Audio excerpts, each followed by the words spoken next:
Écoutez, on a fait des études de risques pour l'environnement, de risques pour la santé. On sait exactement comment on peut gérer la culture de variétés OGM pour différentes espèces. Bien sûr, ça, c'est toujours au cas par cas. Sur la santé, pour les produits qui sont commercialisés, on sait comment expertiser ces produits et tout ce qui est mis sur le marché sont des produits qui ne présentent pas de risque. Donc si aujourd'hui on continue à refuser en France, en France et en Europe la culture des plantes génétiquement modifiées, je crois que c'est une question politique, ça n'est plus une question de scientifique. Hein.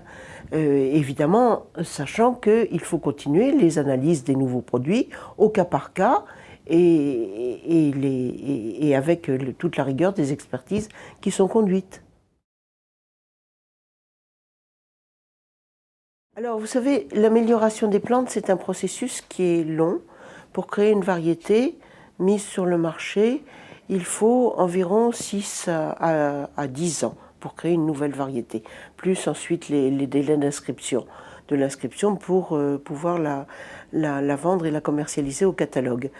Cette amélioration des plantes, elle a toujours utilisé les progrès scientifiques de toutes les disciplines, de la génétique moléculaire, de la biologie cellulaire, de la biologie moléculaire, pour ne citer que les plus récentes.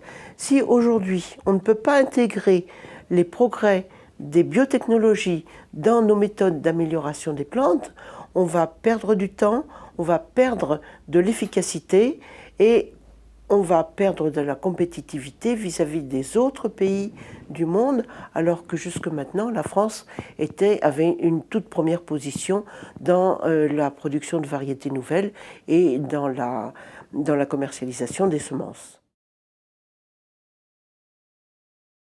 Peut-être que la Commission en a eu assez de voir que les pays, finalement, n'arrivaient pas à se mettre d'accord sur une commercialisation, sur une autorisation de mise en culture de tel ou de tel OGM, alors que les avis scientifiques étaient tous des avis qui étaient positifs, rendus par une communauté d'experts tout à fait reconnue.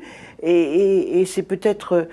c'est pas la première fois que la Commission fait cette proposition, mais jusque-là, elle a été refusée parce que il y a du pour et du contre. Hein. Mais c'est peut-être finalement la meilleure solution au jour d'aujourd'hui, devant le blocage de la France, par exemple, qui proposait des arrêtés, qui proposait des avis d'interdiction qui n'étaient pas fondés scientifiquement.